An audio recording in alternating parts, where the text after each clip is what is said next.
Hello everyone, કેમ છો બધા? સ્વાગત છે આપ સૌનું ફરી એક નવી વિડીયોમાં. આજે છે 7 જૂન અને આજના આપ સૌને ગુડ મોર્નિંગ અને જય શ્રી કૃષ્ણ. આજે ટેમ્પરેચર 28 ડિગ્રી સેલ્સિયસ જેવું છે અને મસ્ત સની એન્વાયરમેન્ટ છે. થોડા વાદળા છે જોકે, પરંતુ ક્લિયર એન્વાયરમેન્ટ છે અને ગરમી લાગે છે. 27 ડિગ્રીમાં બી ગરમી લાગે છે આજે.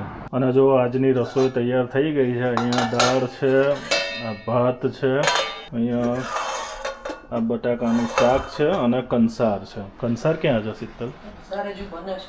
કંસાર હજુ બને છે. આજે કંસાર છે ને, અહીંયા ફાડા લાપસી કહીએ ને, એ છે કંસાર નહીં, ફાડા લાપસી. ફાડા લાપસી ભગવાનને ધરાવીશું આજે. રથયાત્રા અષાઢી બીજ વિના વગર જોયાનું મુહૂર્ત. વગર જોયાનું મુહૂર્ત છે આજે. અમારી સગાઈ રિંગ સેરેમની કહીએ ને, અષાઢી બીજે અષાઢી થઈ. યાદ છે કે નહીં? યાદ બધું યાદ જ છે. અને જો અત્યારે રોટલી ચાલી રહી છે અને રસોઈની તૈયારી ચાલી રહી છે બપોરની, અને અષાઢી બીજની બી પ્રિપરેશન ચાલી રહી છે નહીં શીતલ? તો આ બાજુ રસોઈની તૈયારી થઈ ગઈ છે. આ ફોરમનો ટિફિન તૈયાર કરી શું અત્યારથી? ફોરમને કાલે હું દાળ ભાત લઈ જઈ એટલે એનું હા જો થઈ ગઈ સાથે સાથે ટિફિન બી બની ગયું. ટિફિન બી એનું ભરાઈ ગયું છે. અને સાંજે બનવાના છે દહીં વડા. સાંજે દહીં વડા બનાવવાના છે. એ જેની રેસીપી તમને મળશે નેક્સ્ટ વિડીયોમાં. આખી જો રેસીપી જોઈતી હોય, જો આવું થાય વિડીયો બનાવવાનો, વાત કરવા જઈએ ને એટલે રહી છે રોટલી કશો વાંધો નહીં. પણ જો અહીંયા આગળ આ રોટલી અમે આ રીતે છે ને ફૂલાઈએ છીએ. બતાવી દીધું તમને જોડે. અને ગરમી અત્યારે કેવી લાગે છે કે જો જોઈને ખબર પડતી હશે કે પસીનો થઈ ગયો છે. અને કાલે પેલી પંખા માટે બધાએ સારી સારી કમેન્ટ કરી વિડીયોમાં. તો એ પંખો છે ને, શ્રીજીએ કંઈક આગું પાછું કર્યું, એમાં ચાલુ થઈ ગયો છે. થેન્ક યુ બધાને કે રિટર્ન કરી આવો ને. તો ઘણી વખતે અમે એવું કરતા હોઈએ છીએ. ઘણી વખત એટલે કોઈ પ્રોબ્લેમ હોય તો કોસ્કોમાં પાછું લઈ લેતા હોય છે. પણ અમે બને ત્યાં સુધી પાછું આપવા ના થાય. જો ટાઈમ ના હોય કે પૂરો થઈ ગયો હોય તો પછી અમે લોકો એવું નથી કરતા. તો જો ભાઈ બપોરની રસોઈ ચાલુ થઈ ગઈ છે અને આજે રવિવાર છે. અને આજથી છે ને પાછો મોન્ટ્રીયલમાં નવો ફેસ્ટિવલ ચાલુ થઈ ગયો છે. દર સમરની અંદર છે ને દર વખતે કોઈના કોઈ ફેસ્ટિવલ ચાલતા જ હોય છે. અને આજે છે ને સર્કસ ચાલુ થયું છે, સ્ટ્રીટ સર્કસ. એ અઠવાડિયા સુધી રહેવાનું છે. અને મોન્ટ્રીયલમાં અલગ અલગ 3-4 જગ્યા ઉપર છે ને સર્કસ થાય છે પબ્લિકની અંદર. જેમાં પ્લાસ વ્હીલ મારી છે, ઓલ્ડ પોર્ટ છે, પછી સેન્ટ ડેનિસ ઉપર છે. એવી 3-4 જગ્યા ઉપર છે કે જ્યાં આગળ સર્કસ થાય છે. અને જે આપણે કહીએ ને સર્ક દ સોલઈ, સર્ક દ સોલઈ ખરું ને, એ મોન્ટ્રીયલનું વર્લ્ડ ફેમસ સર્કસ છે. જો તમને ના ખબર હોય તો, આપણે અનંત અંબાણીની જે જામનગરની અંદર પ્રી વેડિંગ સેરેમની હતી ને, એમાં સર્ક દ સોલઈને બોલાવ્યું હતું મુકેશ અંબાણીએ. અને બહુ જ કોસ્ટલી છે. સર્ક દ સોલઈની ટિકિટ જે ખરી ને, એ ખાલી જોવા જવાની ટિકિટ $130-140 ચાલુ થાય છે. અને $300 જેવી ટિકિટ હોય છે એની. ઉપરની ટિકિટ તો કેટલી છે તો મને બી નથી ખબર, પરંતુ બહુ જ ફેમસ છે. અને કહેવાય ને કે વર્લ્ડનું નંબર 1 સર્કસ છે. અને એના જે આર્ટિસ્ટો ખરા ને, એ બધા મોન્ટ્રીયલમાં આ અઠવાડિયું સ્ટ્રીટ ઉપર પરફોર્મ કરવાના છે. ખાલી સોમવારે રજા છે, બાકી રોજે રોજ સાંજના ટાઈમે મેં તમને જે લોકેશન કીધા ને, એ લોકેશન ઉપર છે ને સર્કસ થવાનું છે.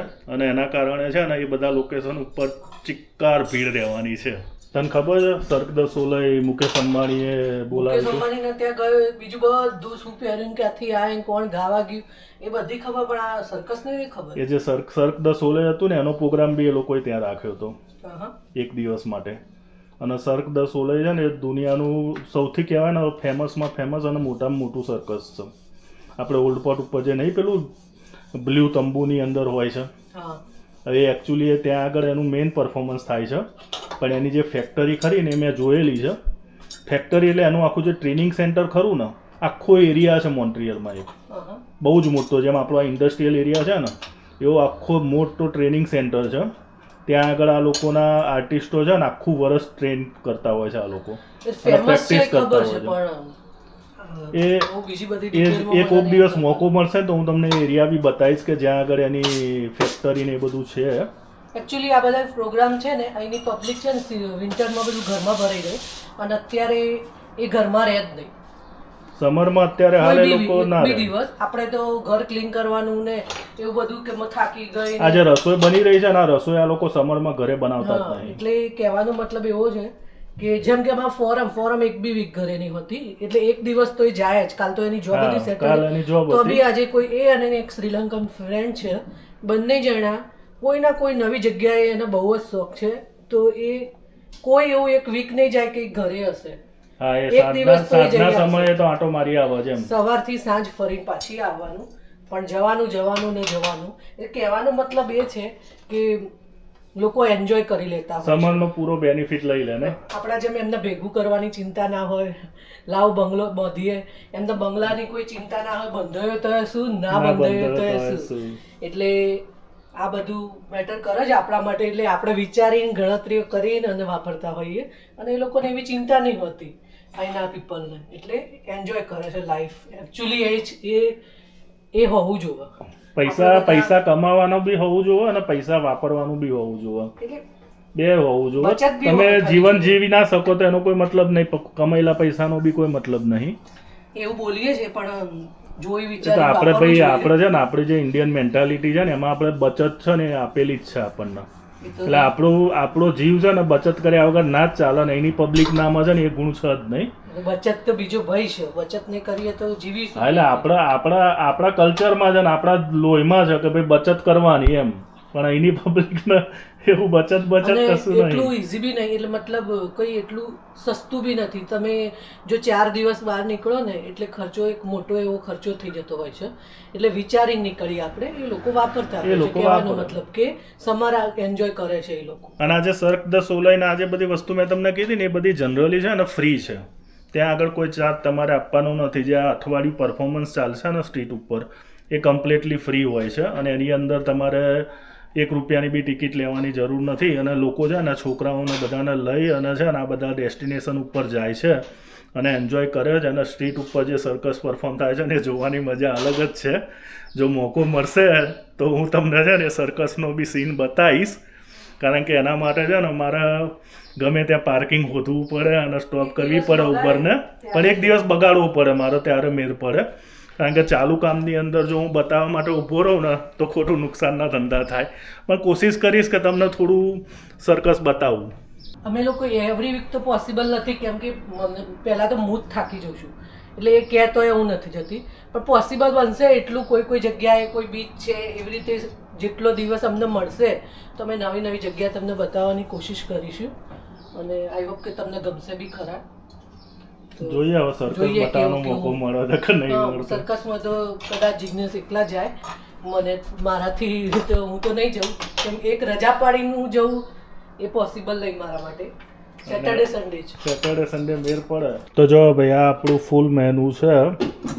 દાળ ભાત શાક રોટલી જોડે છાશ છે, અને ફાડા લાપસી બનાવી છે શીતલે, અને અમે જમવા બેસી ગયા છીએ. આવો જમવા બધા જમવા આવો. ને તો બી તારક મહેતા વગર છે ને ખાવાનું શીતલનો ઉતરે નહીં. જોઈ લો, તારક મહેતા ચાલી રહ્યું છે મોબાઈલમાં એક બાજુ, અને એક બાજુ જમવાનું ચાલી રહ્યું છે. નહીં એ તો જોવો, તારક મહેતા તો ચાલુ જ હોય. નહીં સવારની 4માં જોવો અને બપોરના લંચમાં જોવો, ઘેર હોય એટલે જોબ પર ઘરે ગમે ત્યારે બી કઈ બી કામ ચાલતું હોય ને એક બાજુ તો બેકગ્રાઉન્ડમાં તારક મહેતા ચાલતું જ હોય. જો એ તો બધા વ્લોગ જોઈને ખબર પડી ગઈ હશે. તો અત્યારે છે ને મેથીના થેપલાની જે રેસીપી છે ને એનો વિડીયો હું અત્યારે છે ને એડિટ કરતો હતો, જે ઓલરેડી તમે જોઈ લીધો હશે. જ્યારે આ વિડીયો આવશે ત્યારે તમે ઓલરેડી જોઈ લીધો હશે. પરંતુ એની અંદર છે ને મરચાં જે હતા ને મરચાં તળવા ગયા, અને ડૉક્ટરે છે ને ના પાડેલી છો કે મરચું નહીં ખાવાનું, તો બી મેડમને છે ને મરચાં ખાધા વગર ચાલતું નહીં, અને મરચાં તળવાની કોશિશ કરી હતી, અને એની અંદર છે ને છીકો ખાઈને છે ને એવા એ થઈ ગયેલા છે ને. એ મેં વિડીયોના એન્ડ પાર્ટમાં મૂકેલું છે, તમે જોજો તમે કે કેવી છીકો ખાધેલી છે એ વખતે. અને આપણે શીતલને જ પૂછીએ કે ભાઈ હવે શું શોખ રહી જતો હતો કે મરચાં ખાવાનો શોખ ઉપડ્યો પાછો ફરીથી ડૉક્ટરે ના પાડી છે તો બી. તો હે શીતલ, ડૉક્ટરે તને ના પાડેલી છે કે મરચાં એવોઇડ કરો, બરાબર? એમાં મરચા ત્યાં આગળ બનાવે ને, મતલબ મેં ખાતા જેવું થોડી. ના તે ટેસ્ટ કરીને કીધું છે કેમ ખાતા. પહેલા તો છે ને કે બધાને રેસીપી આપવાનો ખાસ મારો હેતુ હતો કે બધાને રેસીપી આપીએ થેપલા સાથે મરચાનો. પણ એમાં છીકો ખાઈને તો તમારું પેલું એ પણ ખબર નહીં, તમે ખાધા જ ને કેવા મોરા જ છે ને, મોરા જ છે નહીં તીખા. પણ હું ખાઉં, મને ના નહીં પાડી ડોક્ટરે તને ના પાડી છે મરચા ખાવાની. જીભને ટેસ્ટ કરવાનું મન થઈ જાય, કોક વારે ઈચ્છા થઈ જાય કે આ ખાઈએ. અને એમાં છીકો ખાધી પછી તબિયતથી મારા ફેવરેટ હતા અને અત્યારે બધા બંધ થઈ ગયા છે, એવું થયું છે. ધરાઈને છીકો ખાધી જોડે મરચાની ખાવાની મજા આવે, મગજ ફ્રેશ થઈ જાય. હા, પેલી આમ કહેવાય ને છીકણી ઊંઘવાની જરૂર ના પડે એવી છીકો ખાધી છે બરાબર નહીં આવી હતી. ફોરન તો કે મમ્મી બસ હવે નહીં બનાવું, રહેવા દે એના કરતા. કારણ કે બંધ જ નથી થતી તમારી, મેં જોઈ કંટ્રોલ ના રહે ને, કેમ કે બધું વિન્ડો ઓપન કરી દીધેલી, પણ મરચાં જેવા તેલમાં ગયા ને એટલે ઉપર ઢાંકવાની જરૂર હતી એકચ્યુઅલી, ઢાંકણું જે આપણે નથી ઢાંક્યા એમાં. એટલે તમે જો મરચાં વઘારણ કદાચ ઉડે ને તો ઉડે એ પહેલાં જ ના હોય તો ડીશ ઢોકી જ દેજો. અને તમે નથી ઢોકી, એટલે એટલું કહેવાનું ને એટલું એ રહી ગયું. અનુભવથી શીખવા મળે, એક ભૂલ થાય ને એટલે 4 વાર તો નવી શીખવા મળે, એટલે એનો કોઈ અફસોસ નહીં. પણ તમે જોજો એટલે વઘારતી વખતે ઢોકી જ દેજો. એટલે બધાએ જોયું છે અને બધાએ એ બી જોયું કે મરચાં ખાધા તે. હા તો ખાધા, હવે તમે તો જાણે હું કઈ ના પાડી દે ડોક્ટરે તને કે મરચાં નહીં ખાવાના, એવોઇડ કરો મરચાં. તો કહેવાય કે ટેસ્ટ જીભને થોડું એ થઈ જાય. કઈ નહીં હેડો, એક વખત જ ખાધા છે, પછી તો ખાધા જ નહીં. એ દિવસે ખાધા એ ચાલે, વાંધો નહીં, કોઈ દિવસ ખાઈ લેવાના, બહુ એવી ઈચ્છા થતી હોય. અને તમને કેવી લાગી થેપલાની રેસીપી એ કહેજો, કોમેન્ટ કરીને કહેજો. અને છીંકો કેવી લાગી એ બી કહેજો. અત્યારે સાંજના 6 વાગ્યા છે અને ટેમ્પરેચર અત્યારે બી 28 ડિગ્રી સેલ્સિયસ જેવું છે. આમ બહાર ઊભા રહીએ ને તો એટલી બધી ગરમી લાગતી નથી, પરંતુ ઘરની અંદર લાગે છે. અને અત્યારે સાંજ પડી ગઈ છે અને સાંજની રસોઈની તૈયારી અમારી ચાલી રહી છે. જો શીતલ સાંજની રસોઈ અત્યારે બનાવી રહી છે. જો દહીંવડા અત્યારે હાલ બની રહ્યા છે. આની રેસીપી તમને મળી જશે આના પછીની નેક્સ્ટ વિડીયોમાં. અને અત્યારે દહીં વડા બનવાની પ્રિપરેશન ચાલી રહી છે અમારી. હા, જોડે જો આપણને ભાવે છે દહીં વડા એટલે આપણે લઈ લીધા છે. જોડે મજા આવે ખાવાની. તો જો અહીંયા પર છે ને આપણા દહીં વડા રેડી થઈ ગયા છે, એટલે આપણે ફટાફટ ઝાપટી લઈએ. હવે આની અંદર છે ને જે રીતે આપણે નાખવું હોય ને એ રીતે નાખીને બી આપણે બનાવી શકીએ. એટલે રેસીપી તમને મળી જશે, એની કોઈ ટેન્શન ના લેશો. અને હવે જમી લઈએ, સાંજ પડવા આવી છે. કેટલા વાગે હું તમને કહી દઉં. અત્યારે છે ને 7 વાગવા આવ્યા છે, તો ફટાફટ હવે જમવાનો પ્રોગ્રામ પતાવી દઈએ અને આ વિડીયોને આપણે અહીંયા સુધી જ રાખીએ. હવે ફરીથી મળીશું નેક્સ્ટ વિડીયોમાં. તો ત્યાં સુધી આપ સૌને જય હિન્દ, વંદે માતરમ. આપ સૌનો દિવસ શુભ રહે.